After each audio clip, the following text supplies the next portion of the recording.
folklorni ansambl Crna Gora.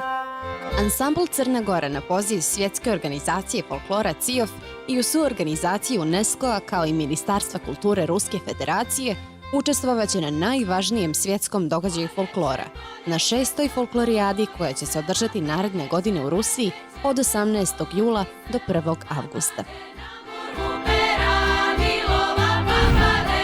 Domaćin je milionski grad Ufa, osnovan još u 16. vijeku, koji ima status najzelenijeg grada u Rusiji. Glavni je grad multinacionalne republike Baškirije sa 120 etničkih grupa, u kome se nalazi jedna od najvećih konjičkih statua u Evropi. Na folklorijadi učestvovaće preko 100 zemalja, preko 3000 igrača i po prvi put će se naći naša država. Ansambl je u prethodne 4 godine učestvovao na preko 30 festivala. U Emiratima, Francuskoj, Belgiji, Španiji, Portugalu, Holandiji, Ukrajini, Turskoj, Bjelorusiji, Grčkoj, Njemačkoj i u mnogim drugim zemljama, osvajavši razne nagrade na istim.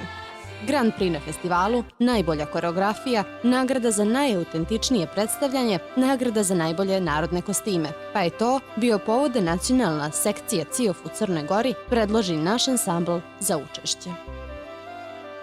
Ansambl će imati nastupe i parade u više gradova širom Rusije, gdje će imati priliku da predstavi naše igre i običaje širem auditorijumu. Na otvaranju ćemo izvesti igre iz stare Crne Gore, prva i jedina ikad nagrađena crnogorska koreografija, čiji je autor Sreten Kaluđerović, a po kojoj je naš ansambl postao prepoznatljiv na festivalima u inostranstvu. Na zatvaranju ansambl će se predstaviti koreografijom igre iz Vrsute, pokojnog Miomira Miška Kaluđerovića, velikog igrača i koreografa koji je još za života postao istaknuti umjetnički stvaralac. Također ćemo se predstaviti i igrama iz Boke i Gusinja.